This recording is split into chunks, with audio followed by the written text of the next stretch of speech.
Right now, you're probably motivated to achieve some big goals or make some life changes. That's great. But the problem is motivation wears off. This is true from your own experience. You read the book, you listen to the podcast, you leave the seminar buzzing with energy, ready to take on the world. And then a week later, you're back where you started. It's not because you're lazy. It's because the self-help industry runs on cotton candy. Sweet, exciting, but empty once the sugar high fades. Self-help is a $13 billion industry. And books like Can't Hurt Me by David Goggins, Discipline Equals Freedom by 𝘄𝗶𝗿𝗀𝗃𝗁, Girl Wash Your Face by Rachel Hollis, and Turning Pro by Steven Pressfield dominates bestseller lists. And let me be clear, these books are great. They're popular for a reason. When I read Can't Hurt Me, I loved it. I finished that book fired up, ready to push harder and do more. That's the magic of these books. They make you feel unstoppable. But here's the problem. They're incomplete. They give you the spark, but not the engine.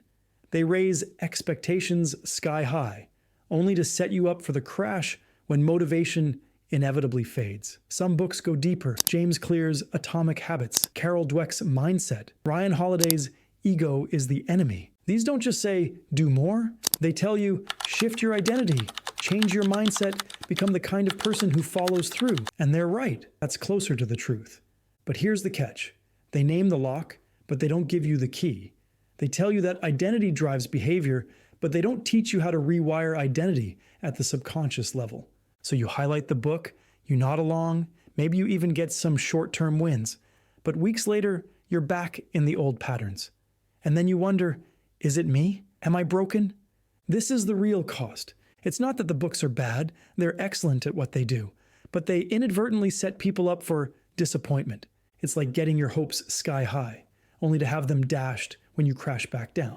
The motivation fades. The subconscious pulls you back to familiar ground. And instead of realizing it's programming, you blame yourself. That's the scam. Not that the authors are lying, but that the system keeps selling incomplete solutions and leaves you to carry the guilt when the hype wears off.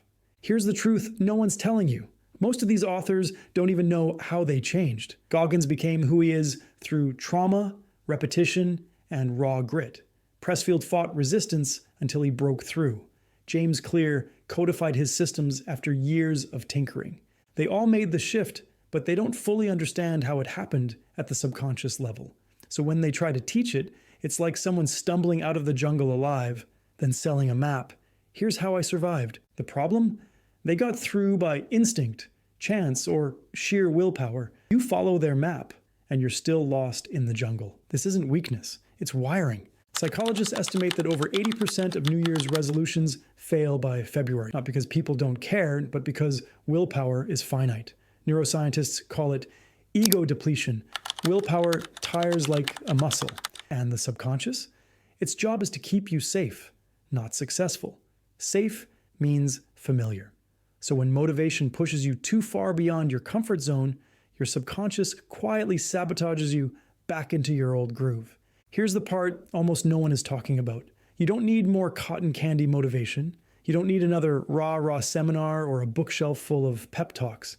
You need a subconscious rewire. That's why my father and I created Subconscious Academy and the Rewire Method, because we were tired of watching smart, ambitious people spend thousands to get hyped up, only to crash by Monday. Change doesn't happen at the surface level. It happens in the subconscious operating system. That's where identity is installed. And until you shift it at that level, the loop repeats. Hype, crash, repeat. So are self-help books a scam? Not exactly. They inspire, they motivate, they spark belief. They matter, but they're incomplete. And incomplete solutions create cycles of hope and disappointment. If you're tired of that cycle, start by understanding the subconscious code that's driving your behavior. I built a free mind control assessment that helps you spot where your subconscious might be holding you back and how to start shifting it. Because as Viktor Frankl once said, when we are no longer able to change a situation, we are challenged to change ourselves. And that's the challenge in front of us today. Not to chase more hype, but to rewire at the level where identity lives, so change finally sticks.